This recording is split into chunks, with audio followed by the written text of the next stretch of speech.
the Cabinet meeting of Merthyr Tydfil County Borough Council of Wednesday, the 12th of July, 2023. Please note that the meeting is being recorded and may be broadcast via the authority's internet site. The images and sound recording may also be used for training purposes within the authority. Have we got any apologies for absence? Great. Any declarations of interest? Councillor Barry? Annual risk management report for corporate risk register Q4 and 6 provisional revenue outturn. It makes mention in the reports of home to school transport. I have a contract within the home to school transport arena, but it's only in passing. If there's a debate on any of those issues, I will withdraw. But just to mention that they are written within the report. Thank you, Councillor Barry. Okay. Item 3, the annual risk management report, corporate risk register for 2022-23. You consider the report of the Chief Executive. Over to you, Councillor Barry. Thank you, Chair. The annual report at the appendix, page 21, speaks to the authority's commitment to focus on mitigating the most significant corporate risks that can impact on the council and our communities. We focus over the past 12 months and discuss the progress made through 22-23 at appendix 1A, our target risk scores as determined by our policy at appendix 1B, along with the risks introduced over the last year shown at appendix 1C. Those risks added over the past year, namely climate change and net zero, waste management targets, WICIS, town centre safety, community focused schools, home to school transport, and those risks that have fallen away, namely coronavirus and EU transitional Brexit. Worthy of note at appendix 1B, Chair, was our target risk score in relation to not balancing the budget with the ultimate risk to the authority of not being financially sustainable. On the back of our 5th consecutive surplus that we'll look at in a later report, it's clear that the risk has to be revisited. Risk management, one of the central pillars of good governance between corporate leadership team, the executive and scrutiny, continually scrutinising and mitigating any measure of perceived risks. We will have our corporate risk governance continue to pay dividends for this authority with our ability to effectively horizon scan. The report also covers the technical explanations of the mechanisms of managing the risk and its implications. I'll take you to the recommendations, Chair, 2.1, or the recommendation of 2.1, the annual risk management report for 22-23 and the progress report for the corporate risk register be approved. I move the annual report, Chair. Thank you, Councillor Barry. Councillor Hughes.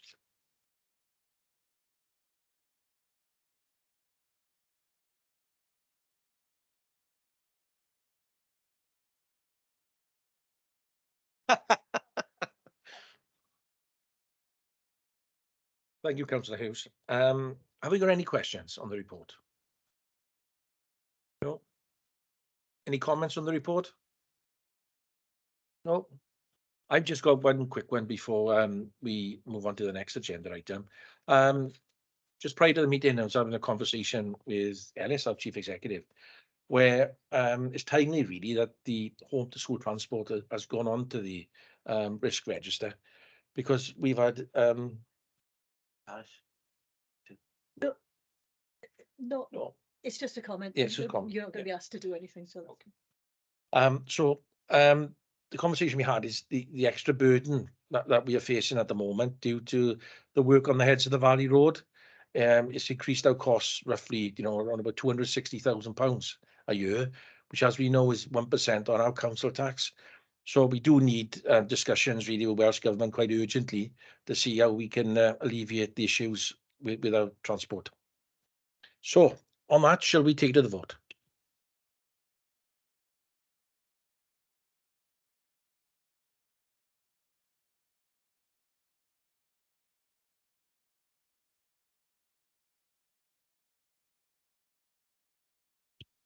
Thank you.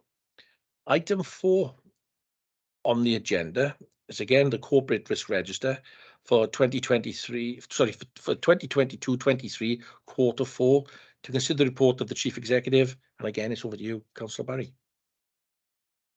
Thank you, Chair. This is quarter 4's review to conclude the annual risk year.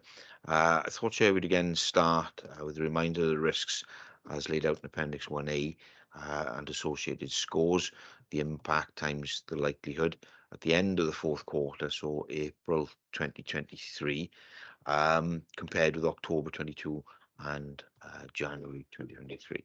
So finance, balancing the budget, finance in terms of, or finance 2, the overall financial sustainability, cyber attacks stays at 20, school attainment, capacity 1, which is having the skills and capacity for service delivery, and capacity 2, which is difficulties in recruitment and SPODs, all stay at 16. Governance is at 12, safeguarding 15, performance 16, homelessness the highest we have at 25 for understandable reasons. Climate change and net zero at 16, waste management target has gone to 20. WICIS, instability of the system leading to inaccurate record keeping, is now at 12. Town centre strategy, sustainable communities, both at 16. Home to school transport is at 20. At the end of quarter 3, there were 4 risks increased, which were the 2 capacities, performance and homelessness. Capacity 1 and 2 issues are long-standing and are somewhat endemic, with the issues of being the smallest authority in Wales. As a consequence, performance is inevitably an issue. Hence, all 3 of these interlinked risks were increased at quarter 3 and have remained at that level. Homelessness reached a score of 25 at the close of quarter 3, and with the pressures in relation to our strategy, housing obligations will remain at that level for the foreseeable future. At the end of quarter 4, there have been 2 reductions and 2 increases. Increases are in finance, finance, balancing the budget, and WICIS. The instability of the system have both fallen away, with waste management and home to school transport both increasing to 20. Decreases, the decrease in finance 1, balancing the budget, is related to strong governance in our finances. Budget board, monthly, quarterly monitoring of both our revenue capital programme, and now with the addition of quarterly reserves budget monitoring report that we've introduced from 2023-24 onwards.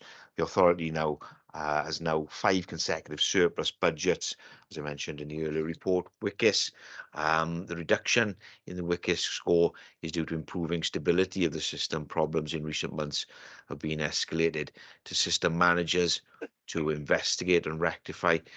This is an all-Wales system that has an authority we've had little control over, but has improved. 2 increases waste management target relates to the increases in the percentage of waste we will need to be recycled to meet our recycling targets before we incur financial penalties. Mitigation is already in hand to avoid this happening, and speaks to the effectiveness and the governance of the risk register. Chair, members are required to oversee, understand, consider risks and the benefits of mitigation and the requirements of an all-encompassing approach to risk. And all members and staff take part in the overall responsibility for governance in the delivery of services.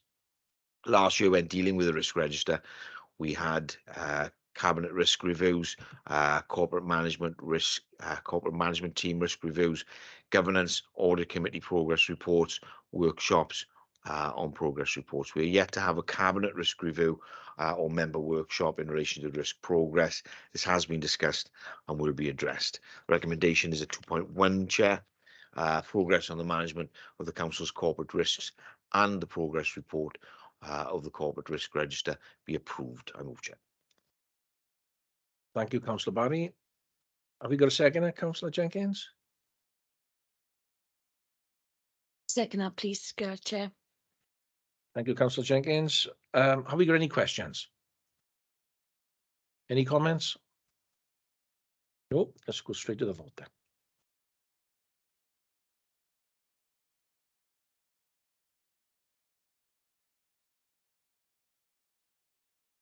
Thank you. Item 5 is the revenue budget for 23-24, transformation programme phase 3. To consider the report of the Chief Executive. Again, Councillor Barry, it's over to you. Thank you, Chair. The revenue budget 23-24 transformation programme phase 3. Approved budget requirement for 23-24 is 152.654 million. Included were in-year savings of 798,000. The first tranche of those savings in 2023 aimed at £345,000 worth of savings. The second tranche in June realised £198,000 worth of savings, and the third tranche that we look at here is £255,000. The first tranche included human resource, lifeline planning, budget, building control, benefits assessor, and the mayor and leaders PA. The second tranche included reconfiguring support, supporting the change team, the landscape architect, and street cleansing, outlined at section 4 of the street cleansing, which we rejected. Outlined at section 4, table 1, at 4.1, page 62 of your papers, you'll see the 255,000 of savings for phase 3. Non-general fund allocations of 100,000, discretionary NDR relief at 50,000, rent allowances 40,000, and car parking at 65, taking us to the 255,000. The rationale to each of the budget environments can be seen at Appendix 1, Chair. The recommendations, of which are the 2.1, the budget environment proposals outlined in Section 4 in Appendix 1, be recommended to Council for approval, and 2.2, identification of the residual savings requirement for the period 2024-25 and 2026-27 within the budget setting exercise for 24-25 be recommended to Council for approval. I move phase 3, Chair. Thank you, Councillor Barry. Have we got a second? Happy to second, Chair. Thank you, Councillor Simmons. Have we got any questions? Councillor Hughes. Yes, Chair. As we come to the third tranche now, and we're not looking to see any more redundancy or people taking early retirement, can I ask if the unions now will be stepping back down? Because, as you know, one of the union people are from my portfolio, and he's greatly missed. So can I ask, will they be stepping back down now that we won't be looking at any further redundancies or retirements? The term in which we asked them to take up 5-day facilities time is ending in August. So we're going to come to Cabinet with a discussion for us to take that forward. So I'll propose to do that in the next Cabinet meeting.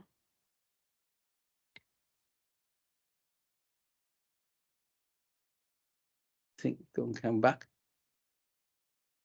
I think that that's for CMT and Cabinet to discuss. Okay, well, okay, thanks.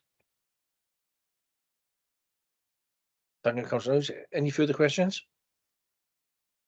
Any comments? No. Let's take that to the vote now.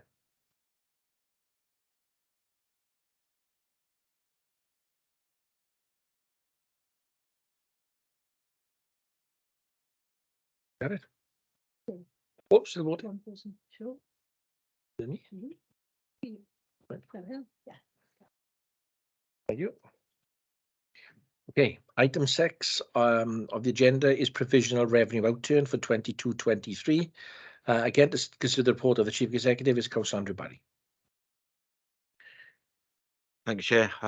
Here we are again, revenue outturn 22-23.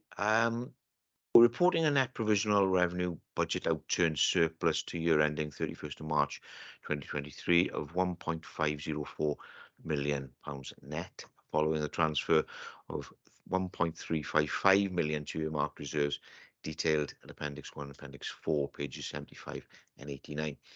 Our general reserves at 31st of March 2023 stand at 5.722 million, or 3.75% of the council's net budgeted net revenue expenditure for 23-24, and in line with our corporate reserves policy, and places us in a very positive financial position now for the next 4 years in terms of our general reserve.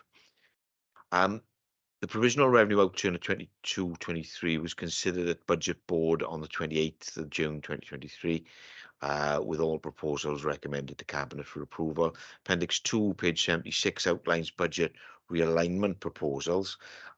If I can bring Cabinet's attention to Appendix 3, page 77 to 88 of your papers, you'll see considerable detail as to the major variances that brought the authority to a 5th consecutive surplus. Of note, under social services, item 6, social care client service strategies grant 621,000. Item 11, supported placements 393,000.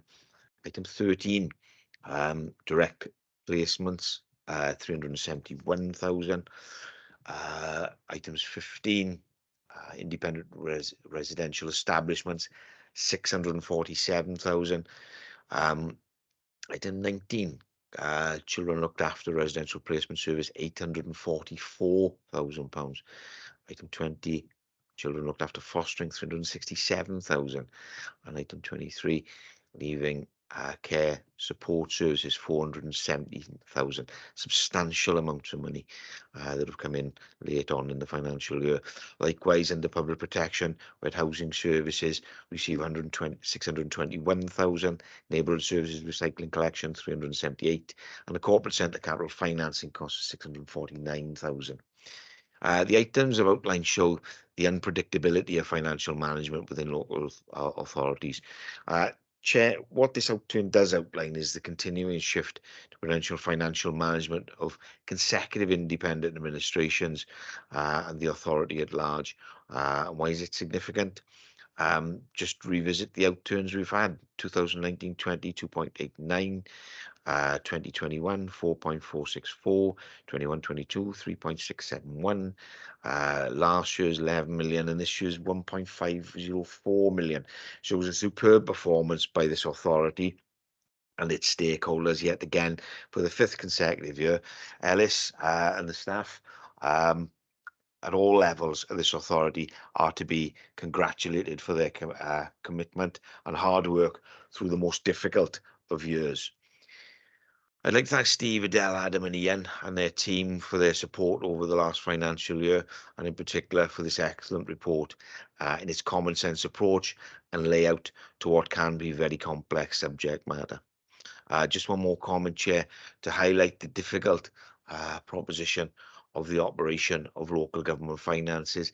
Indicative settlement figures are never accurate, and in the end consequentials such as those I've outlined appearing when only in months 10 and 11 we were told through the WLGA's finance subcommittee they were unlikely to transpire, and this coming year would be no different, and with the looming election, the only thing that will be different is we won't have Steve Jones at the helm. This is his last surplus outturn, I think, Steve, isn't it? So at this stage, Chair, I'll just take the opportunity of saying a heartfelt thanks to Steve for the last 6 years. I know I'll have the opportunity to thank him again officially, but for the last set of outturn figures, Steve, and for your service, thanks very much. I'll take the recommendations, Chair. 2.1, the provisional revenue outturn position for the 22-23 financial year be noted. At 2.2, the proposed transfer of the 1.355 million to earmarked reserves as detailed in Appendix 4 be approved. And 2.3, the proposed transfer of the provisional net revenue budget surplus of 1.504 million to the budget reserve be approved. Happy to move the outturn report, Chair. Thank you, Councillor Barry. Have we got a second there? Happy to second. Thank you, Councillor Jones. Have we got any questions? Any comments? Councillor Hughes. I'd just like to echo what Councillor Barry said to Steve and his team. Thank him for the work.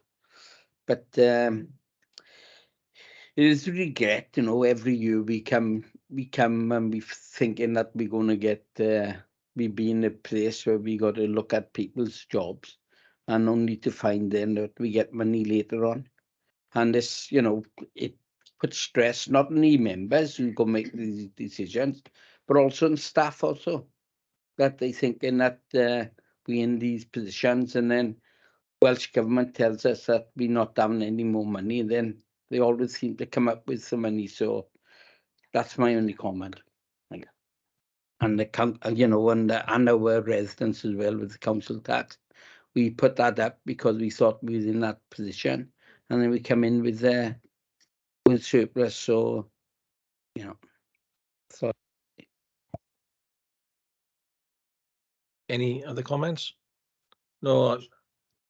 Go on, Councillor Barry. Just off the back of what Councillor Hughes has said there, it's just the unpredictability of the framework we work within.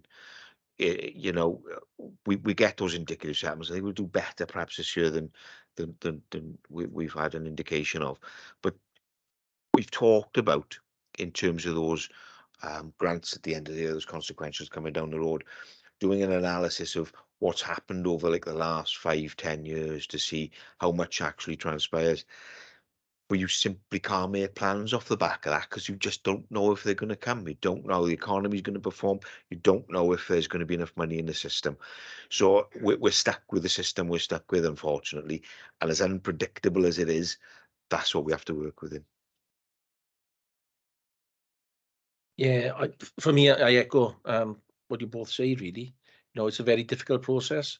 We have some tough meetings and we have to make some hard decisions. And then when you find yourself then, as you said, Councillor Hughes, in a better position when you come to the end of the year. So yeah, I totally I get that.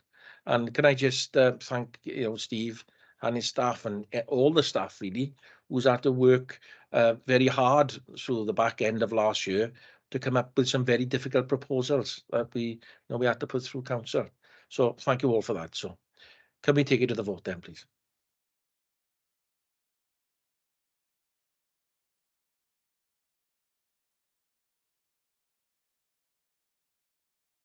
Thank you.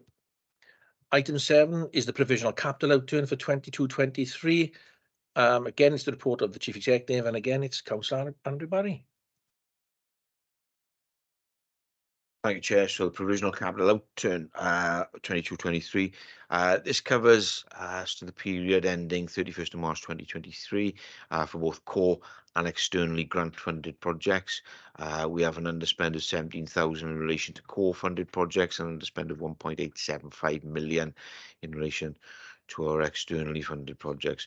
The core capital programme was agreed at Cabinet in February 22 for the 2022-23 financial year, totalling 25.402 million. The detail of the core funded projects can be seen in Appendix 1, and the detail in respect of grant externally funded projects is in Appendix 2. Amendments to the budgets at Appendix 1 and 3 with the carried forward core funded underspends totalling 7.245 million in more detail at Appendix 3. Appendix 4 gives us the core funded projects over £10,000. The detail of additional externally grant funded monies in Q4 are detailed in Appendix 5 with detail of the withdrawn funding detailed at Appendix 6. Total spend of 38.478 million and underspend of 1.892 million is projected for both core and grant funded projects for 22-23 based on the financial position as at the 31st of March 2023, which is the provisional outturn. 4 recommendations, Chair. 2.1, provisional capital outturn for 22-23 be noted. 2.2, the budget amendments for the core funded projects as outlined at 4.1 below be approved. 2.3, variances to the budgets as per paragraph 4.2 be noted. And 2.4, the amendments to the proposed 2023-24 budget following the 22-23 carry forward requirements as per paragraph 4.3 be approved. I move the provisional capital outturn report, Chair. Thank you, Councillor Barry. Have we got a seconder? I'd like to second that, please, Chair. Thank you, Councillor Hughes. Have we got any questions? Any comments? No, just a quick one again for me before we take it to the vote. You know, when you consider, you know, what we spend as a local authority, our revenue is over 150 million pounds. Our capital spend is, you know, 40 million. That's close to 200 million pounds. And, you know, we'd like to, you know, spend all of that if we can with people and businesses within Merthyr Tydfil. So please come forward and try and get some contracts with the local authority. Okay, let's take that to the vote then.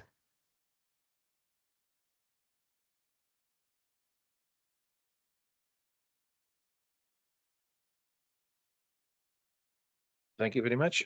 Item 8 is the dedication of a public right-of-way running from Trevechan to the Taff Trail. To consider the report of the Deputy Chief Executive. We've got a change of voice. It's Councillor Julia Jenkins. It's not Councillor Julia Jenkins. It's Councillor Michelle Simmons. Just keep you guessing. Just keep you guessing. Thank you, Chair. The report, dedication of a public right-of-way running from Trevechan to the Taff Trail. The report authors, officers Cheryl Jones and Geraint Morgan. Summary of the report: to dedicate a strip of land in Trevechan that leads from the maintainable highway to the Taff Trail as a public right-of-way with the status of a footpath. There is an attached plan at Appendix 1. At Section 4, the description of the route to be dedicated. The route commences on the maintainable highway in Trevechan at grid reference SN 035-80869 and then zigzags downhill in a general southerly direction to terminate on the Taff Trail at grid reference SN 035-80860. There are 3 recommendations, Chair. 2.1, the dedication of the route shown on the attached plan as the public right-of-way with the status of footpath be approved. 2.2, the drafting of a dedication agreement to dedicate the strip of land be approved. And 2.3, the making of a definitive map modification order to record the route on the Council's definitive map and statement be approved. I move, Chair. Thank you, Councillor Simmons. And I believe Councillor Jenkins is second the report. I second that, please, Chair. Thank you, Councillor Jenkins. Have we got any questions? Any comments? No? Let's take it to the vote then.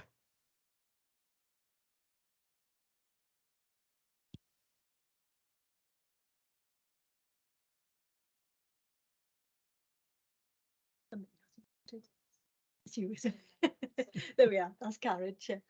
Thank you. Item 9 on the agenda is the school meal prices for 2023-24. To consider the report of the Chief Officer of Education, Councillor Michelle Jones. Thank you, Chair. The take-up of school meals is now recovered to pre-pandemic levels across all sectors, and take-up is higher in primary and special schools and secondary schools due to the rollout of the UPFSM. UPFSM has been rolled out to nursery and reception since September 22 and to years 1 and 2 from April 23. Take-up for EFSM, which is entitled Free School Meals, has also increased in these UPFSM year groups. You love an acronym, don't you? To around 68% compared to 64% previously. UPFSM will be rolled out to pupils in years 3 and 4 in September of this year, and then finally to years 5 and 6 by April of 2024. The rate paid by Welsh Government for the UPFSM of £2.90 has been sufficient to cover costs in 22-23 and is currently being reviewed to reflect a higher rate for 23-24 in line with inflationary cost pressures. The revised rate has not yet been set, but will be applied to 23-24 financial year when agreed. The school catering budget underspent in 22-23 by £225,000. This was in part due to admin income grant for process and school meal holiday payments, and also due to additional UPFSM grant income to support the rollout. Of the 18 local authorities across Wales responding to the school meal price survey, 10 have frozen. 10 have frozen their prices across both primary and secondary schools for the 23-24 period. A continued price freeze is also proposed for Merthyr Tydfil County Borough Council from September 23 for the following reasons. All primary meals will be free of charge from April 24. Secondary meal uptake has only just recovered to pre-pandemic levels during the current academic year. A new procurement contract is expected to take effect by the end of December 23, and based on the proposed prices for 23-24, a secondary school meal in Merthyr Tydfil County Borough Council will be the 6th highest of the local authorities participating in the survey. A further review of secondary school meal prices will be required for either April or September 24 once the new procurement contract is in place and the new UPFSM rate has been set. Therefore, I'd like to take you to the recommendations. 2.1, the update on the phased rollout of UPFSM from September 22 to April 24 is noted, and that at 2.2, a price freeze on school meals from September 2023 be approved. Thank you, I so move. Thank you, Councillor Jones. Have we got a seconder? I'd second that, Chair. Thank you, Councillor Hughes. Have we got any questions? So in terms of the budget set, we underspent last year, I see. In terms of inflation, food inflation, what's it running about 16-17%? Do we feel we've sufficiently covered the ability for our free school meals and the freeze to be encompassed within the budget that we've got over the next 12 months, even with the inflationary pressures? Yes, we do. Yeah, okay, good. That's all. Any comments? Councillor Hughes. Through with the school meals, it was great that you heard last night that the Welsh Government would be funding the school meals through the summer process this year. So it's regret that I wish they would change their mind, that the people's we having free meals throughout the summer holidays. But Welsh Government have decided against it. Jones? I'm not sure if you're aware, but there is a food and fun programme for schools in Merthyr. So for 3 weeks, children can attend these sessions where they will be fed and they will have the safeguarding facilities on site as well. So there is that provision in place. Any further comments? I think it's great, that we've been able to freeze the price on school meals for next year. During this cost of living crisis that we're going through, because everybody is suffering, and so we know hopefully that every child will have a warm meal. So let's take that to the vote.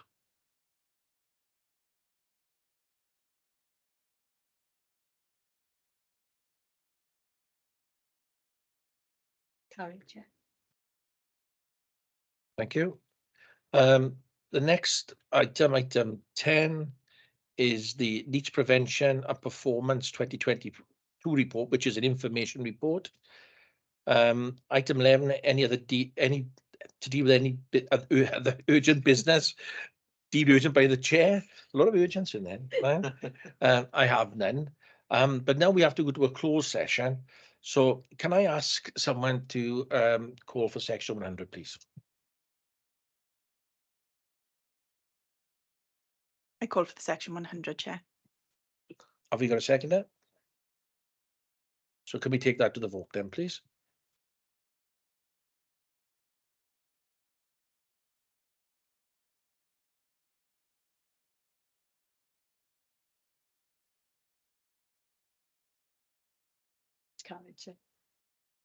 Thank you. Matthew, can you tell us when the recording stops, please?